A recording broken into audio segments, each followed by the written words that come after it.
Next up, we go from culture and lands to birds, I believe. So, yeah, I think we're going to talk about have Erin Cooper online, I believe, talking about black oystercatchers in Prince William Sound. One of my favorite birds, called the Groucho Marx of birds. Okay, hi. My name is Erin Cooper. I'm here in Cordova. Was not able to make it over there today, but have really enjoyed the presentations this morning. So I'm going to share my screen and get rolling here. So I'm just starting my slide presentation here. I really appreciate you letting me present from a distance here. And let's see here. Here we go. Hoping that, there we go. So, oystercatchers in Prince William Sound are they're very charismatic species, and you see them all over the place. And the Forest Service has actually been, and as well as the Park Service, have been conducting surveys in Prince William Sound for a number of years. And so we're going to talk about the species in general, as well as some of the work that we've been doing in Prince William Sound. And my name is Erin Cooper, and I've been a biologist in Cordova for 27 years. And during that time, I've worked throughout Prince William Sound, the Copper River Delta, and a variety of species. And right now, I'm the program manager for wildlife, vegetation, and forestry. So covering a lot of areas. But this is some of the, I think, one of my most favorite projects that we've conducted over the years. And it started, so just to give you a little bit of a map, the zone that we cover for the Forest Service is the Prince William Sound Zone, which is about 4.1 million acres. And that, I mean, there's a variety of land ownership within here, but this kind of gives you the broad sweep. So, black oystercatchers are very charismatic birds, and they like to go to places that people like to go. So that is one of the reasons why we started working with black oystercatchers. They're charismatic, both visually and vocally. Over 50% of the world's black oystercatcher population, it breeds in southern coastal Alaska. That includes all South Coastal, not just Prince William Sound. They love it. They nest on rocky shorelines and islets, small little rocky islands. And Prince William Sound hosts about 800 to 1,200 individuals. They nest in areas that people use for recreation. And this area that they use, much of the area in Prince William Sound was affected by the Exxon Valdez oil spill. We'll get to that a little bit later. But in the wintertime, a lot of birds migrate down south, and oystercatchers migrate as well, but they don't migrate as far as one might think. They actually migrate to Montague Island, 25% of them, and then the rest of them are in dispersed coastal areas, likely about 480 or so kilometers away to the southeast. That was documented by Brad Andrus in 1994. So they don't travel far distances, and they are if you're lucky enough, I know Dave Jenka has seen large flocks on Montague Island in the winter. And so just to show you a little bit about this species behaviors, I have a video, and this is taken in Oregon. Just a few minutes of your time here, just to take a look. If you haven't, many people here have seen black oystercatchers.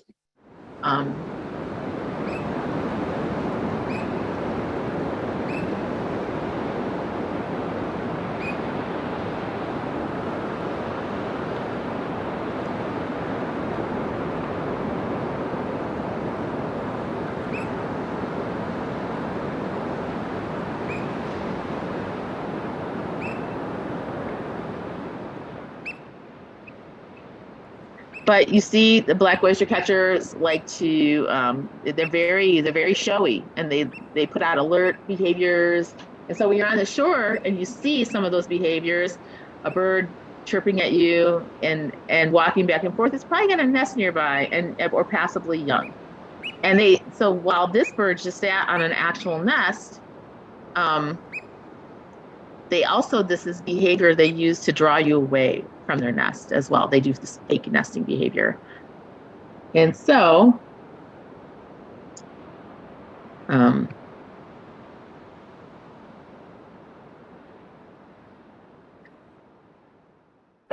so just a little preview of what it's like to survey for black oystercatchers looking for these charismatic birds along the shoreline, but looking for very specific behavior.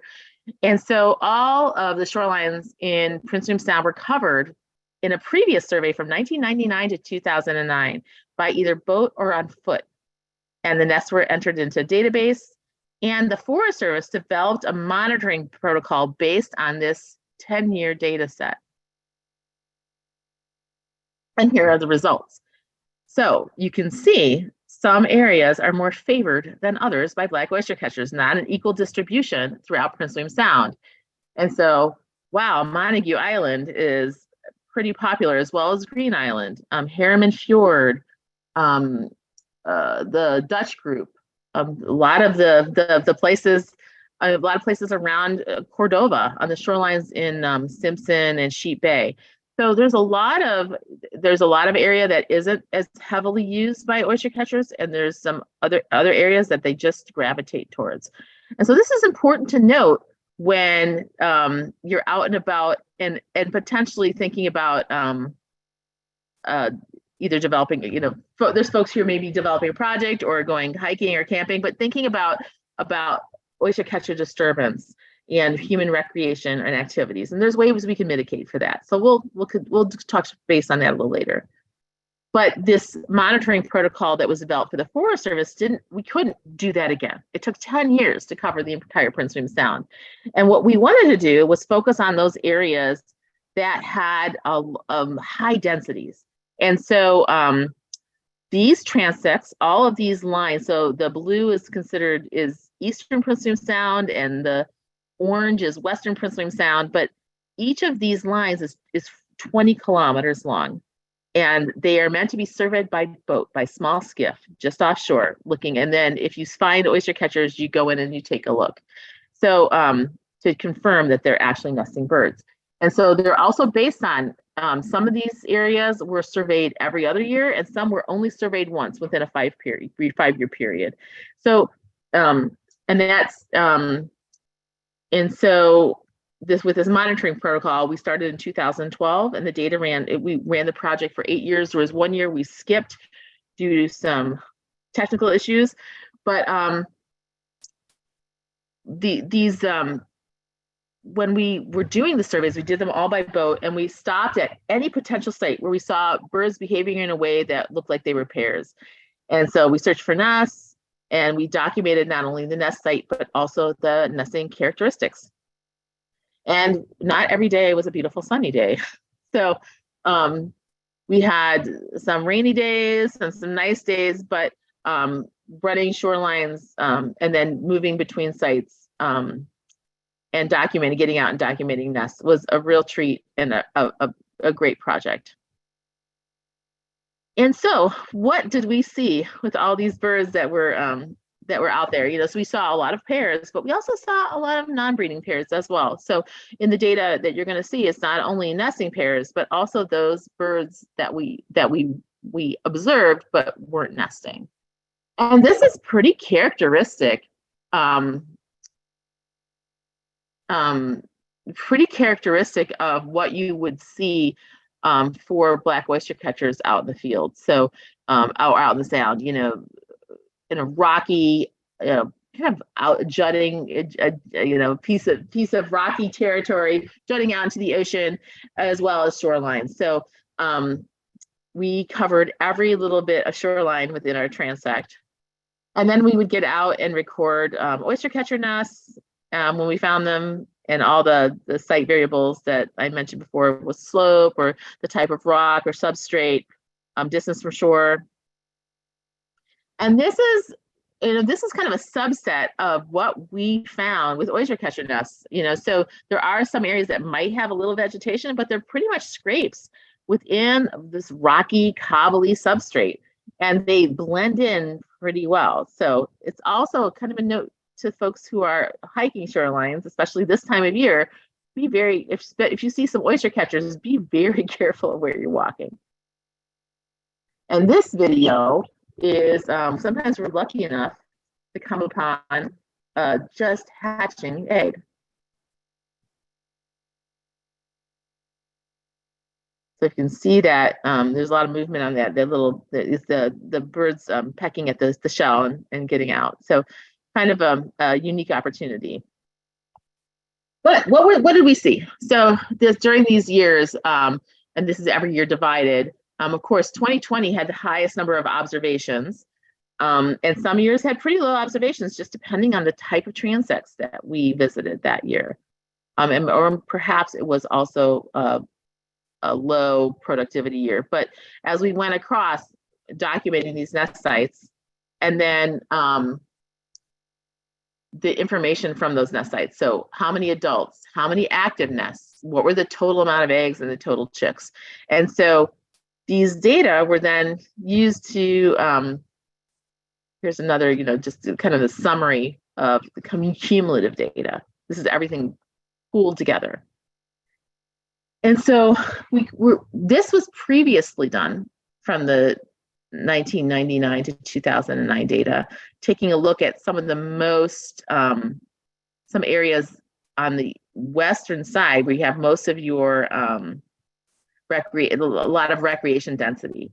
And so it's not any surprise that Harriman Fjord is one of the places where there's the highest likelihood where you're going to have recreation and oyster catcher overlap. So it's something, if you're going out and recreating in Harriman Fjord, it's something to be aware of, to keep an eye out for oyster catchers. And I'll get to some of the options for mitigating that or for avoidance. And then from the 2012 to 2020 data, what I've highlighted here are some of the areas throughout Prince William Sound that we have the highest numbers of oyster catchers. And so the previous slide showed that overlap between recreation and oyster catchers. And this is just oyster catcher density. You see the highest densities of oyster catchers because things change. Since 2010, there's a lot more interest in cruise ship excursions, a lot more people out and about. And it's good to remind folks that let's keep an eye out for oyster catchers. And these are some of the areas we want to keep an eye on for overlap. And right now, what we're not seeing a decline. The data hasn't shown us a decline in oyster catcher numbers in some of these high recreation areas. So that's really good news. And so we just need to keep up the good work. And the Evo status for this bird is recovered. And so while we started this work in the 90s as funded by Exxon Valdez oil spill, it's now considered recovered. But it's also a bird that nests on the shoreline. So even though it's recovered in its Evo status, it is a bird, I do believe, that has a high sensitivity to disturbance, especially disturbance by humans. And so the Chugach National Forest Land Management Plan has put some mitigation measures in place. And it's to avoid either congregating birds or nesting birds by 330 feet. And that's about 100 meters. So if you see a bird, give it a wide berth. And another note, if you have dogs with you and you have a nesting bird in the area near your campsite, make sure your dog's under control. There's actually video from the Park Service out in either in Resurrection or close by of they had a oyster catcher nest with a camera on it that was depredated by someone's dog. So just keep that in mind, that it's not just humans, it's our companions in the field that we have to mitigate for or be aware of. And so what can we do to help out oyster catchers and enjoy Prince William Sound? Because what a lovely sight it is to see a pair of oyster catchers as you're paddling along. And so when we put out special use permits, we always include language for avoiding oyster catcher nests, but we could probably do a better job in getting some more information to the public on oyster catchers in general and what to do to avoid them, and be in the same area as recreationists and oyster catchers love, the same beautiful coastlines. So the other thing to think about would be establishing permanent campsites away from known nesting territories. And so that if they're, sometimes it can't be avoided because some areas are just draw people in. So perhaps thinking about best ways to approach campsites that wouldn't disturb birds. And I think that that's a good fix. And then also keeping track of how recreation is used in Prince William Sound, and is that changing over time, and is that increasing in areas that have high oyster catcher densities. And just a reminder that it's a beautiful place to visit, and I think it's a pretty easy thing to do, to not only enjoy the area and go camping and sightseeing, but also avoid oyster catcher nests and help them be successful out in the wild. And then on that note, that's the end of my presentation. Thanks. Do we have a question for Erin? Online or in person? I would say Oystercatchers have like the best, bedroom, it's like the best view. But it's also like where we like to have our view too. Yeah.